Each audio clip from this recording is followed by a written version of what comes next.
안녕하세요. 시장의 마법사입니다. 자, 현기차가 주가가 계속 오르지 않고 있는데요. 사실은 반복되는 내용이긴 합니다. 현기차가 저평가냐, 테슬라가 고평가냐, 뭐, 그렇지 않다고 생각을 하고 있고, 3분기 누적 실적으로 보면, 현대차가 매출이 이제 제일 큽니다. 121조. 영업이익도 훨씬 많죠. 현대차가. 근데 이익률도 심지어 좋습니다. 근데 시총이 39조, 991조죠. 환율 1,300원 기준으로 하면 그 PER을 엄청나게 높게 받고 있죠. 현대차 기아는 4 전후로 받고 있고, 그리고 3분기 누적으로 매출액과 영업이익 증가율을 보면 현대차 16.4%, 기아 19%, 테슬라 25.3%, 매출 증가율은 좋죠. 근데 영업이익 증가율이 80%, 98.4%, 근데 테슬라는 마이너스 30%라는 겁니다.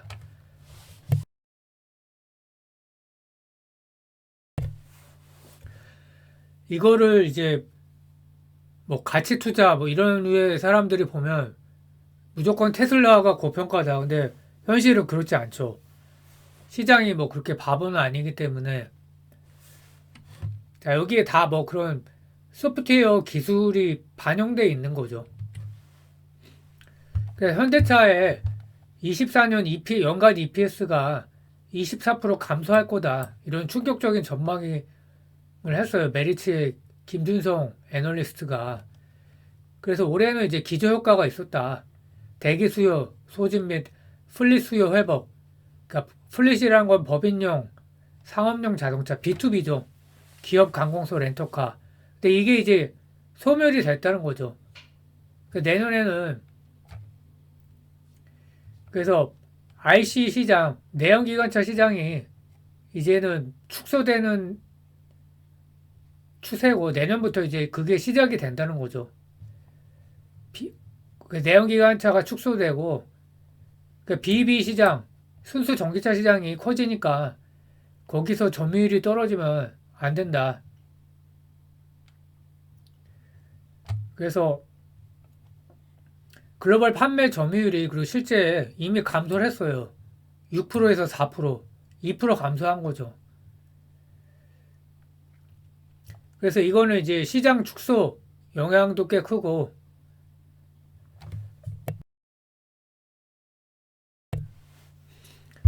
그러니까 BEV 시장, 전기차 시장 점유율은 줄어들고, 그 내연기관차 시장은 축소되고 있고, 그래서 디레이팅이 될 수밖에 없다. 기아차도 마찬가지죠. 그래서 현대차 EPS가 24년뿐만 아니라 25년도 감소할 거다. BEV 시장이 성장하는 거랑 맞물려 있는 거죠. 근데 여기 점유율은 지금 더 낮아졌기 때문에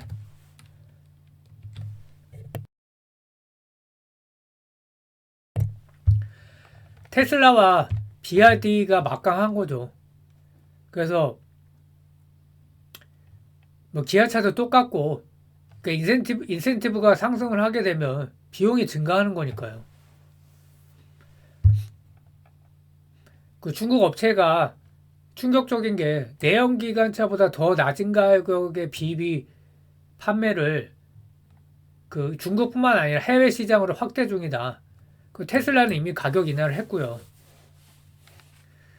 그래서 내연기관 평균 판매 가격 이하. 그러면 현기차, GM, 포드, 폭스바겐이 이걸 할 수 있느냐는 겁니다. 치킨 게임에 들어가는 거예요. BYD와 테슬라는 흑자가 나고 있는데 그 나머지 업체들은 적자가 나는데 판매량을 확대해야 되는 딜레마에 직면한 거죠. 그리고 일단 중요한 게 그 동급 내연기관차 대비 비싸다는 거죠. 그럼 누가 살까요?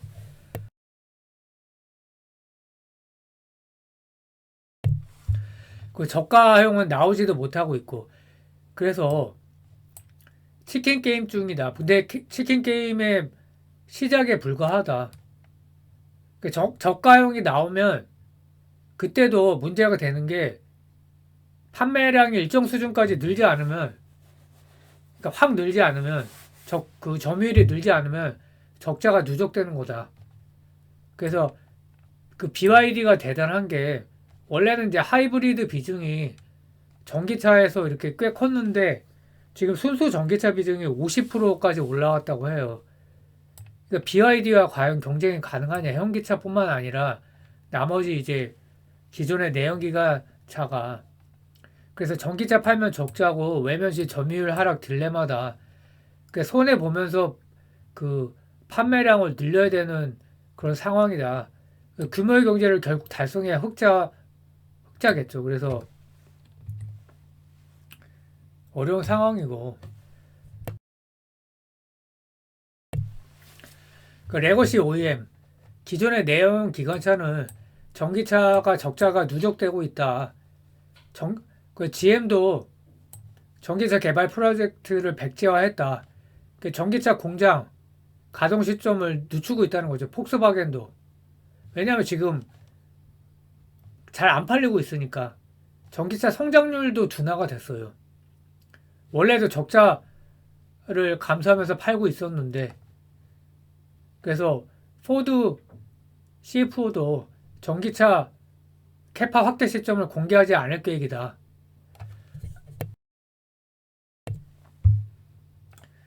그래서 전기차를 확대 생산하기로 했지만 내년 하반기로 미뤘다.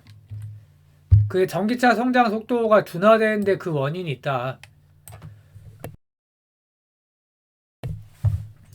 근데 왜 둔화됐을까를 생각을 해보면, 자, 뭐 금리를 인상해서 경기 침체의 원인도 있을 거고요. 또 하나는 이제 얼리 어댑터 시장이었다는 거죠. 여태까지는 돈 좀 있는 사람들이 세컨드 카로 구매한 거지, 이거를 퍼스트 카로 구매한 사람은 많지 않았을 거다. 그러면 앞으로는 뭐냐? 중산층 이하에서, 미국 뭐 중국뿐만 아니라 전 세계에서 중산층 이하가 장난감이 아니라 그냥 정말 필요해서 사야 된다는 거죠. 구매 이점이 확실해야 산다. 가격이 싸야 되고 충전 편의성이 있어야 되고, 그러면 하이브리드를 보다 어드밴티지가 있어야 된다는 거죠. 근데 지금 이제 전기차 침투율이 굉장히 높았었는데 2030년까지 65%. 근데 이제 살 사람은 다 샀고요. 동남아, 남미, 뭐 한국도 그렇고 전기차 침투율이 상승하는 속도가 굉장히 부진하다. 그래서 2030년 전기차 침투율 65%가 나오려면 미국, 유럽, 중국의 전기차 침투율이 80%를 넘어야 한다. 쉽지 않죠. 미국이 지금 10%가 좀 안 되는 거로 알고 있고, 유럽의 한 25%, 중국의 30% 초반대인데, 여기서 여태까지는 빠르게 성장했지만 여기서 확 늘기가 그렇게 만만치 않다는 거죠. 뭐 캐즘 이론도 나오고 막 그랬지만, 그러니까 저만 해도, 저하고 주변만 해도 하이브리드를 사면 샀지 이거 왜 사냐 이런 의견이 많고요. 그래서 27년 전기차 침투율 시장 전망치를 67%에서 30%, 38%로 하향 조정했다. 영국 정부가. 그래서 그러면 장기적으로 전기차 확대가 확실하다 그러면 이제 OEM 기존의 이제 내연기관차 업체에서는 적자 감소하고 점유율 확대 전략을 펴야 되는 거 아니냐.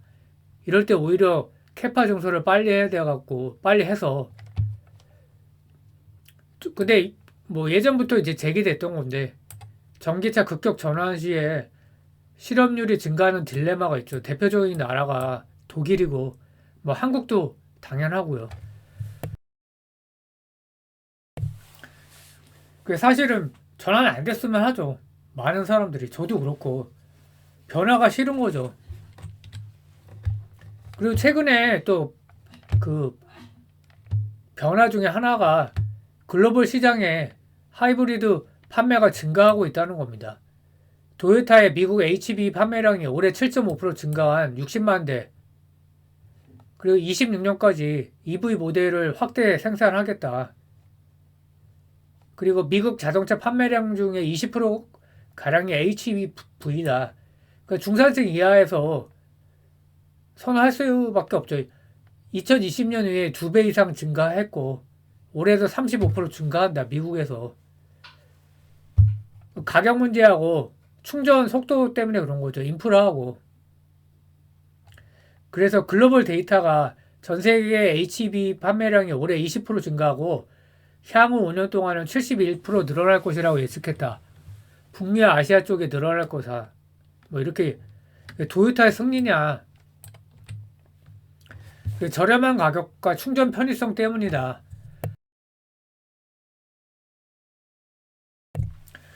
저는 뭐 한국 기준으로 생각하는 건 반대인데요. 왜냐면 시장이 작잖아요. 근데 어쨌든 한국을 보면 충전이 아파트 문화인데 너무 불편하고 겨울 방전 문제가 있죠. 전기차는. 근데 이제 HEV는 간단하고 가격이 10,000불 이상 사면 너무 크죠. 미국 같은 경우에도. 그래서 증가한다. 현대차, 혼다도 좋은 상황이다. 뭐 이렇게 나오고 있는데, 자, 그러면 이거죠. 소프트웨어, 자율주행차. 그러면 HEV가 그거 대응이 가능하냐는 거죠. 지금 금리가 낮아지고 저가용 전기차가 양산이 만약 된다면, 물론 뭐 BYD는 이제 퍼질 수 있지만 테슬라는 아직 모델 2가 언제 나올지 모르거든요. 만약에 가격 경쟁이 된다, HEV랑, 그럼 어떻게 될까요? 일단 자율주행 같은 경우에는 테슬라하고 기술 격차가 있고 현대차도 기술 레벨 3 자율주행, 테슬라도 레벨 3가 어려운데 딴 데는 이제 어려움이 없다는 거죠. 벤츠도 어렵고. 그래서 레벨 3 자율차 사고 시 제조사 책임 부담이 높은 게 문제다. 소송 리콜 리스크 직면. 그래서 테슬라도 레벨 2 수준을 주장을 하고 있고요. 사고 책임 이슈 때문에. 광고는 레벨 3라고 하지만, 그래서 제조사 책임 경감의 입법을 추진하고 있다. 그 레벨 3가 뭐냐? 지역 상황에 따라 사람과 시스템이 나눠 운전하는 수준이다. 레벨 4부터가 이제 우리가 생각하는 자율주행이다. 시스템이 전적으로 운전하되 특정 지역과 상황에서만 자율주행이 가능하다. 예를 들면 고속도로나 아니면 이제 PEV라고 하죠. 뭐 이렇게 막 물류차나 그런 거죠. 그 동일한 도로만 왔다 갔다 하는 거. 그래서 뭐 확산되게 노력을 하려고 하는 것 같아요. 이게. 그래서 만약에 기술이 나오면 어떻게 될 거냐 이거죠. 그래서 주가가 최대 실적인데도 불구하고 기아가 좀 더 좋긴 하지만 부진하다. 그래서 요약을 해보면 현기차가 24년 이후에 실적 부진 전망이다. BEV 점유율 증가해야 리레이팅이 된다. 그래서 전기차 성장 속도가 둔화되니까 OEM사들이 전기차 증소를 연기하고 있다. 근데 HEV 판매는 증가하고 있다. 가격 충전 편의성 때문에 도요타가 좋다. 근데 레벨 3 자율주행 제조사 책임 경감을 입법 추진하고 있는데 이건 이제 모르겠습니다. 어떻게 될지. 되면 테슬라가 독주하는 거냐. 격차가 너무 크니까요. 근데 이제 여기까지만 보면 조금 애매하거든요. 근데 이제 저는 스마트폰을 생각을 했거든요. 스마트폰과 차와는 다르다 이런 의견도 있지만 결국은 기술 진보인데 기술 진보를 막을 수 있냐는 겁니다. 저는 좀 나이 든 사람 입장에서 스마트폰도 싫고 전기차 스마트카도 싫거든요. 귀찮잖아요. 기술 진보를 근데 막을 수 있냐는 겁니다.